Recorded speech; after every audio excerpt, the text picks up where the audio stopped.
Hey guys, welcome back to the Runway podcast. I am your amazing host, Gcina, and I am the founder of Small Business Runway.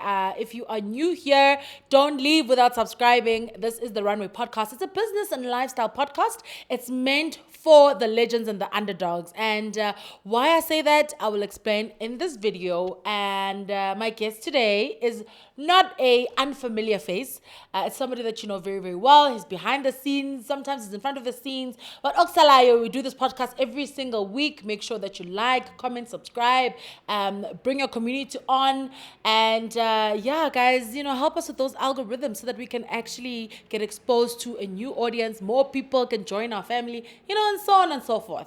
Without wasting any time. So today I'm sitting with the founder of Mano Media. Yes, we are recording this podcast at Mano Media Studios. And so Mulalo every now and again pops in just to check in with us, what's happening in the business world, what's happening in the tech world, what is of interest for us as young business people. And then we just unpack, a little bit of those topics. And if you want to suggest any other topics going forward or just things that you would like to see on this podcast, even guests you'd like us to host, please comment in the comment section so that we can actually get cracking and get in contact with those people and give you what you want ultimately. Let's welcome Mulalo. Hi guys. Hey, nkhulume kakhulu, hey. It was not my plan, I promise. But welcome. It's so nice how these intros are flowing now, there's no one like, cuts, let's stop. No, guys, I didn't say this. I didn't say that. No, now we're actually in a good flow. I love them. Are you good though? I'm good, man. How are you? I'm good. Good. Mulalo, I can't go through this episode without mentioning, oh my God, 2 weeks ago we hosted the Small Business Runway Expo. It was absolutely epic. It was great. We had amazing guests. The content there was powerful. We had amazing exhibitors. Go when you just meet a bunch of people in a room of people who are hungry, people who are dreamers, people who are making things happen. It was so amazing. Mulalo was there as well.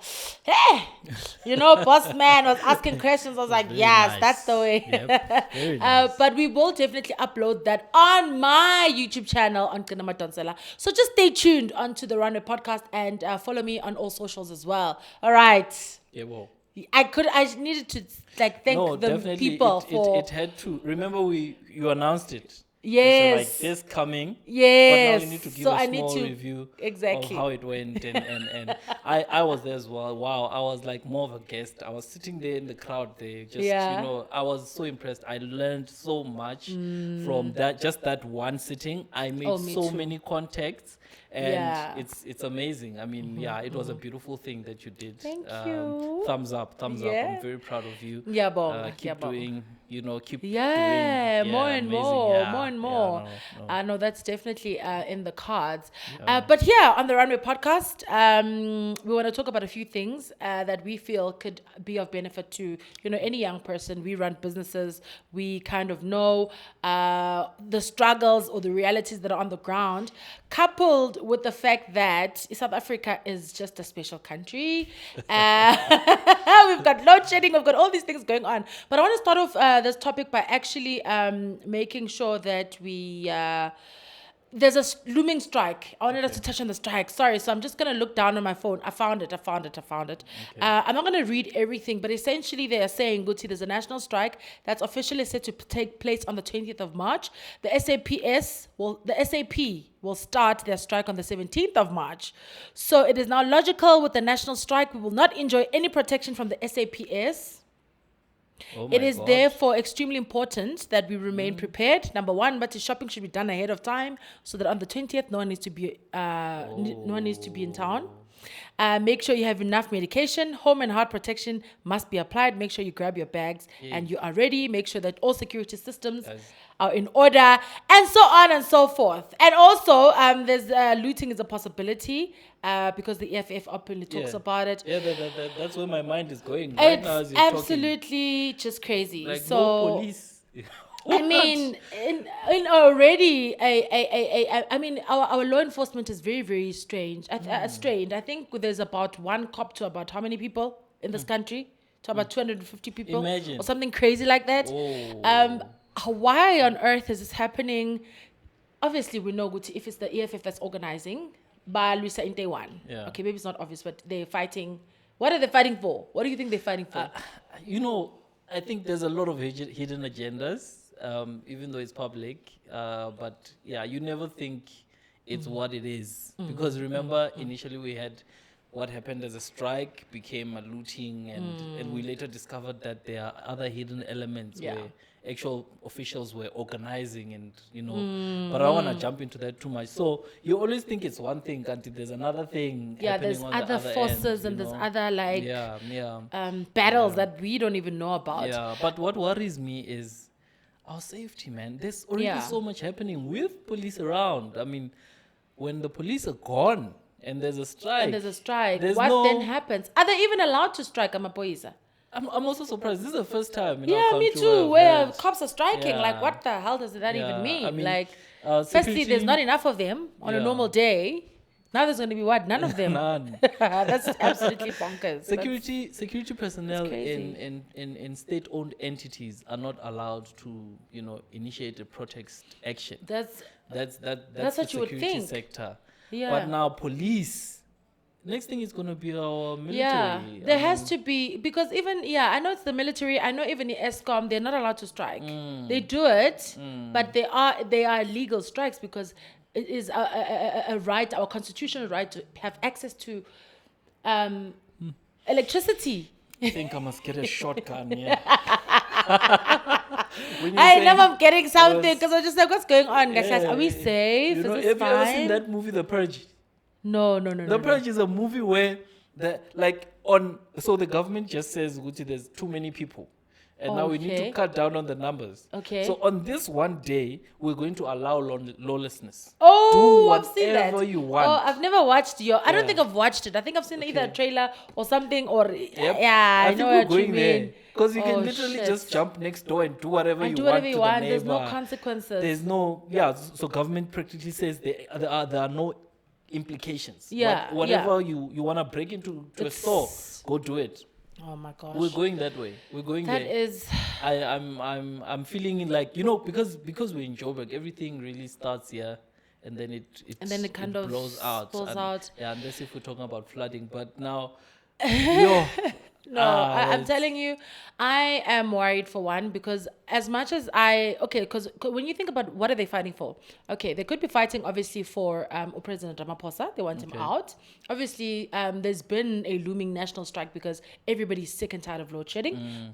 So, I mean, these are I believe they're valid points. They're valid reasons to strike. But if we're now suddenly saying our own South African police are striking. Yeah, I think the other thing might be salaries as well. Considering the probability of risks that they're faced with, maybe it might be one other thing, because all other public sectors have been striking and fighting for increases. And Amapoisa, we've never, at least in our time, I haven't at least. Hasazi, if you've been there during 1993, 91, where, people were fighting. But also this brings me to us thinking about the future of policing in our country. Like when we think next level police, and we're thinking of a perfect law enforcement where everyone does what they're supposed to, how will they look, because if you look at other countries, you don't mess around with police. If you go to the US, they'll shoot you. Like yesterday, I've seen a lot of TikTok videos.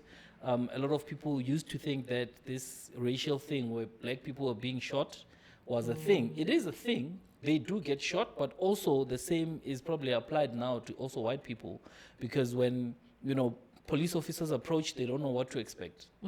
They just know that they're engaging a suspect, and that will happen. But the perception of law enforcement in the US and the UK and international community is extremely different. Do you think they are more feared that side than? I think so. I think so. I think they are held to high regard. I think, they've got more respect. We respect them, and we understand that they're people of authority. In South Africa, please don't tell me anything, okay? Yeah. And also because they're underpaid, and we all know that story, how it plays out. But hence I'm saying, as much as it is for a good cause, I mean, if you are oppressed in some other way, you're not being paid, a good enough salary increase every month, the bills are going up, rates are going up. Everything is going up. So obviously in a salary, Yeah. somehow, I Yeah. guess it is a right to Yeah. protest. I'm not sure Yeah. if police are allowed to protest or exercise that right to protest as Yeah. well, especially in their official capacity as like protest, police. I don't know. I wish we Crazy. could talk to someone within that space Yeah, where they could we actually should. tell us, because when you take away someone's right to protest, Yeah. you now must bring in other systems, other Yeah, avenues where they you're can able to show to their engage. grievances or express Yes. their, True.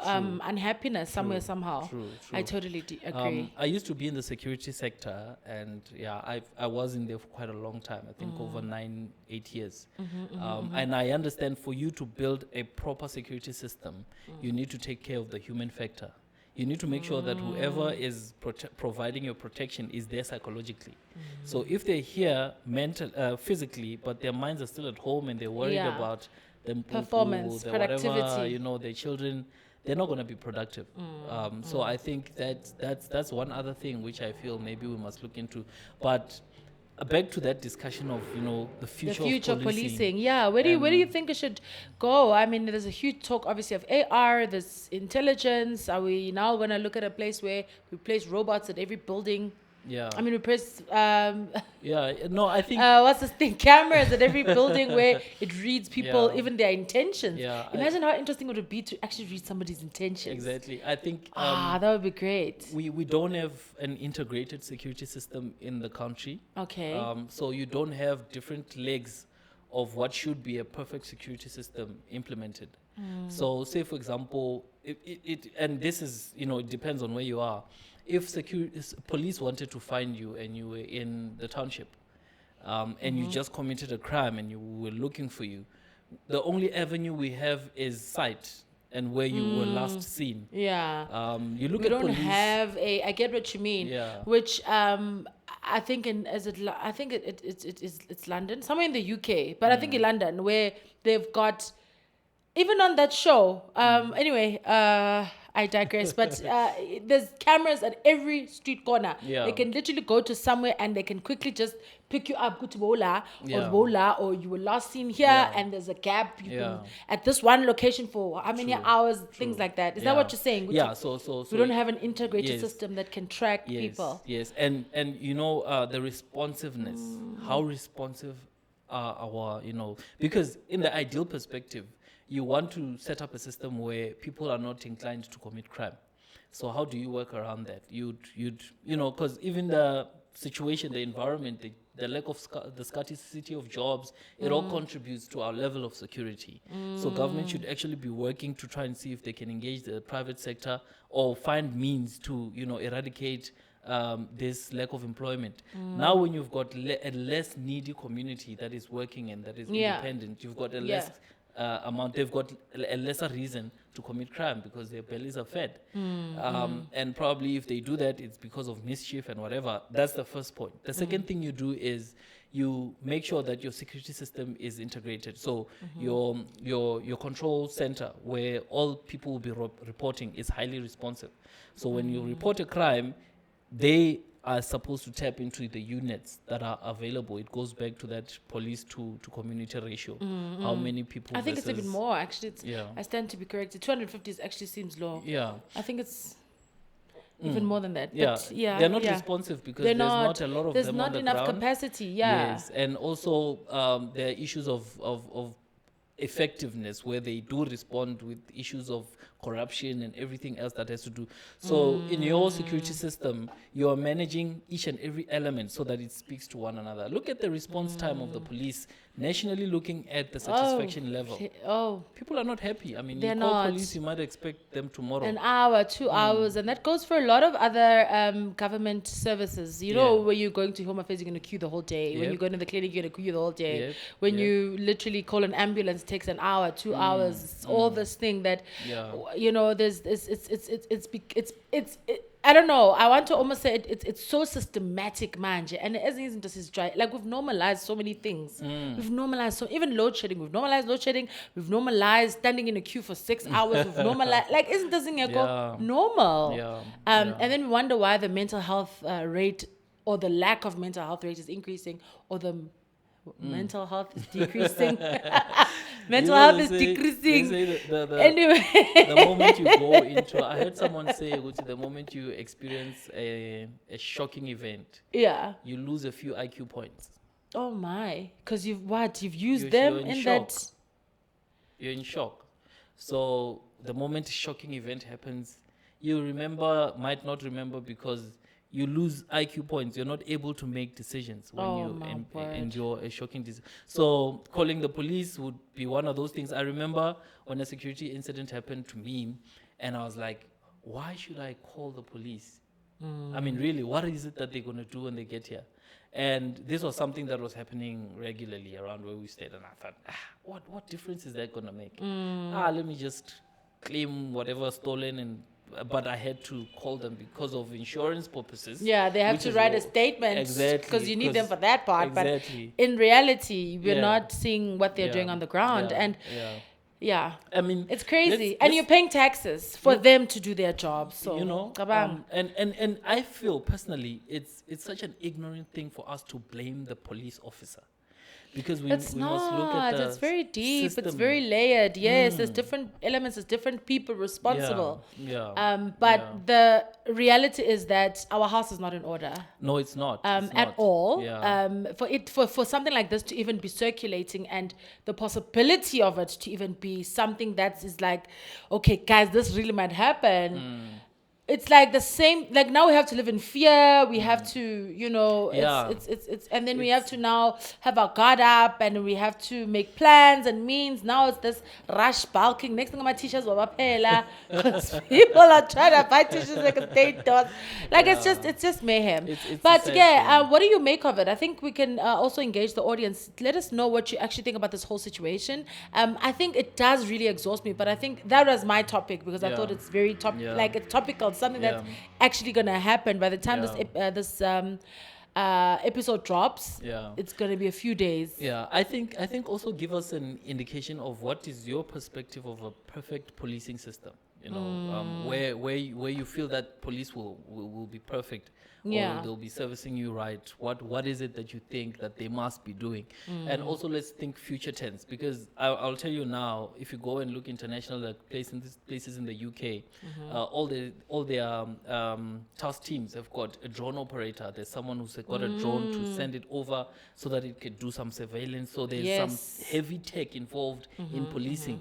We've hardly seen any of that in our communities. So What happened, Vela, to Minister of Police saying they're gonna have I don't know how many thousand drone pilots? What Something happened like to- that was in the cards as well. What happened to the tech Where they're city? gonna integrate drones in the policing. What I was like, let's go. I saw another system in the UK where they've got drone patrol. So they've got AI features that are able to take note of faces and obviously Poppy Act is applicable there.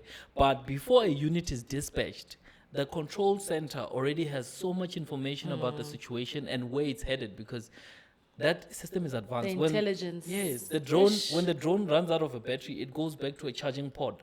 And another one is dispatched. This is all automatic. Another one is dispatched while the other one is coming back, so they switch. So before this one takes off, the other one is there, then the other one goes to charge, and they keep very close surveillance on whatever. But they implemented that on the rail, where they were doing a drone monitoring system, where they were looking at the trains and they were patrolling. Yeah, so that requires you to have a tech team, responsible for doing research and developing security systems within your That space. requires investment. That requires money, which we know the state of affairs of our country. That's why this is actually a very depressing topic for me. Yeah. It's necessary, but it's like that devil that we just have to live with. Because honestly speaking, we are residents of this country. Anything happens to, around us, it affects us in some or other way. Yeah, definitely. But you had other topics as well that you wanted us to cover. Yes. I think this will be more inclined with your followers. Okay. There's a looming TikTok ban in the US. Uh-huh. We're going to talk a little bit more about Android and Google and how social media basically tracks us. We're going to talk a little bit about that. Okay. Bringing it back home, we're also going to talk about speed traps. that are Yeah. back Yeah. So I've got a few topics. I'm also going to talk about these homeless people. I don't know if I should say it's homeless people. I don't know who they are, but I know these are people that hang around our roads that are directing traffic. That are directing traffic. I saw Yeah. something last week Friday on Loop Water as I'm driving to Melrose. I thought exactly the same thing. I was just like, why on earth is this guy? And then you almost want to like, because it's like, what are you doing? Why are you directing the traffic? Yeah, Like, it could be yeah. anyone else. Like, Yeah. why as particularly Yeah. homeless looking somebody Yeah. who's directing traffic? And look like a babe, that reflector Yeah. babe. Yeah. It's not marked anything, but Yeah. it's like, Yeah. To me, is this what we've come to, guys? So basically, if you look at the road traffic control systems that are put in place, even when you go to get your learners and you're Yeah. learning about how to navigate, read signs and whatever, you know that the moment there's no street light there, you are able to just treat that as a forward stop. Yeah. First so- come, first. So to me, it goes back to that thing where someone is telling you, water, and they're directing you to come park. My sensors are beeping. I have to switch them off because this guy is right at my bumper. I mean, I also learned how to park this car without the sensors. Okay, I have the sensors. Now here he is here. He's busy. Telling me water. Posa. I think if they would identify people that need the service, it would Yeah. be nice. There are people who need that kind of thing that don't have parking cameras, sensors, and Yeah, people that yeah. just don't have that foresight where they're always bumping whatever is behind them. There are people, but I just feel like, do we really need this? Yeah, I mean, it's just, that's why I was about to say it goes back to the lawlessness that we're talking about. Guti. Like, we've just become a country where anybody can just wake up and do anything. True. So, what do you think it is, Mulalo? What does this all boil down to? Is it a lack of leadership? Is it a lack of resources? Are we in too deep? Should we be worried? Everybody says we're worse than junk status, we're worse than gray status. Yeah. Where does that leave us? I think if you look at our transition as humanity, when we grow into bigger circles, bigger numbers, it becomes difficult to control a bigger crowd, especially if we're not forward thinking. So in South Africa, you've got so many, groups, so many people that are constantly planning and doing things. You see TikTok videos every day, like, wow, I can't believe someone would do that.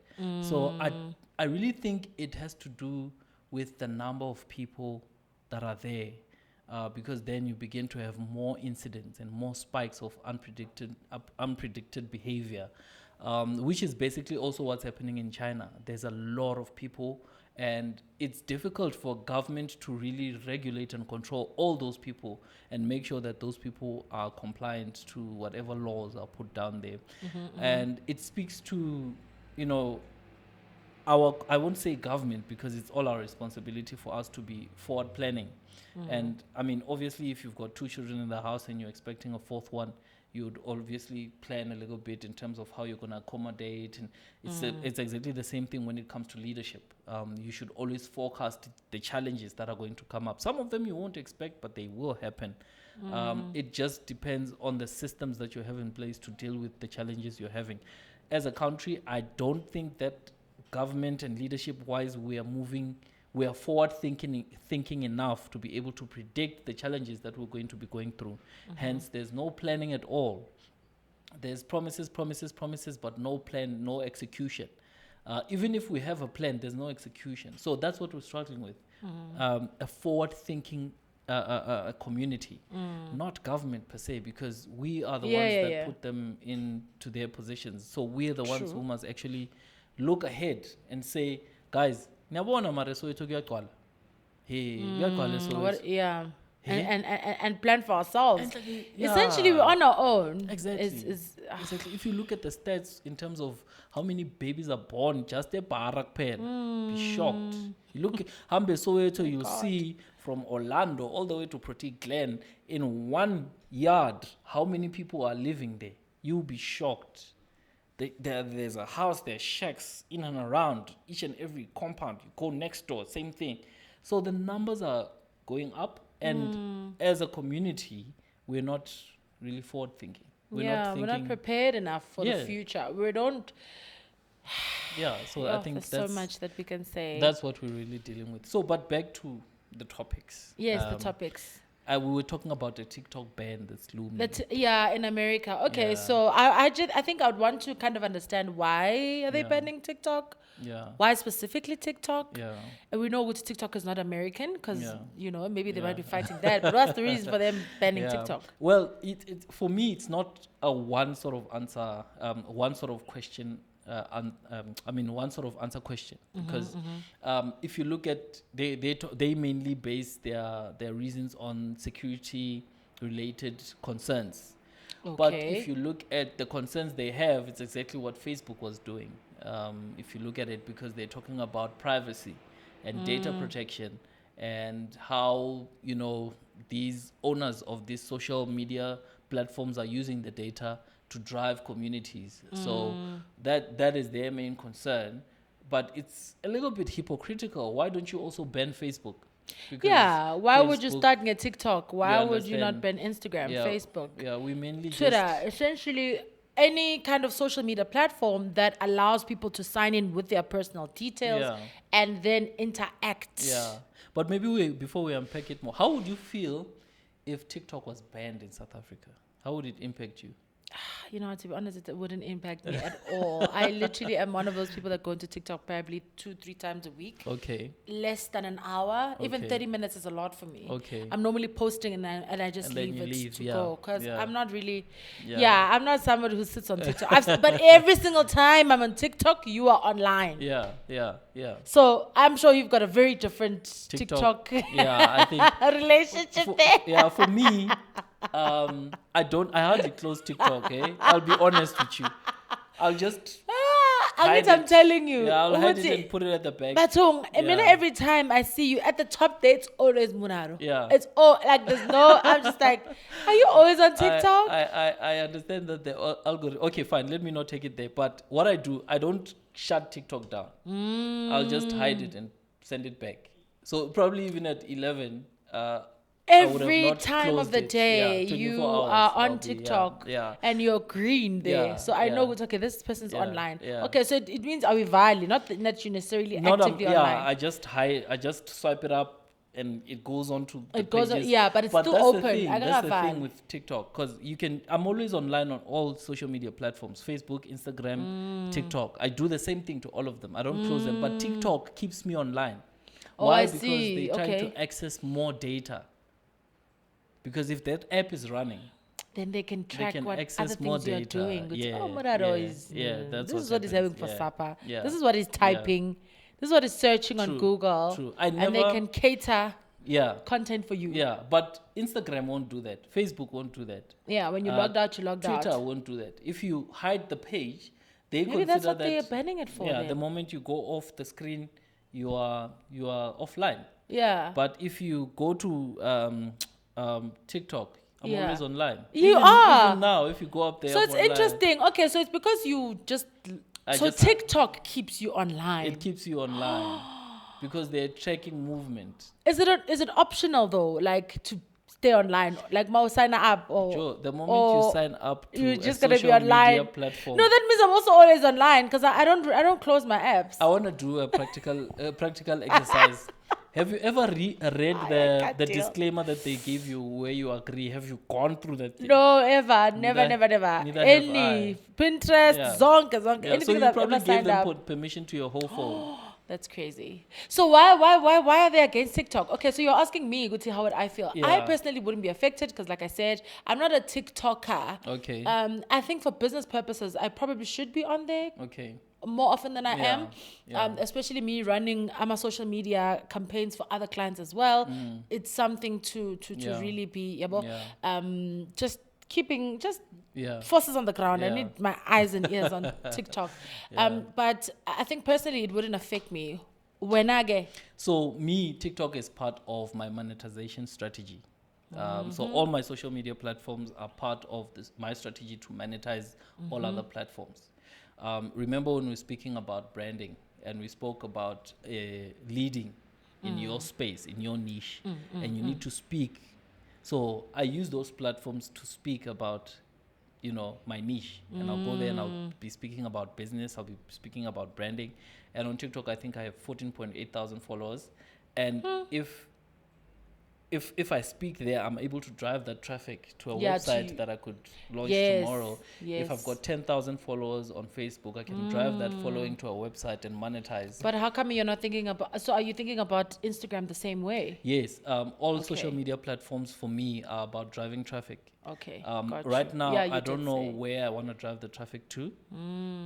Especially maybe Mano Media is a separate thing. But with the branding thing, I want to set up a website where I share the courses so that people can go on there and learn about these branding topics. So if TikTok closes, well, I would have lost 14,000 followers. I would have lost that number of people that follow me.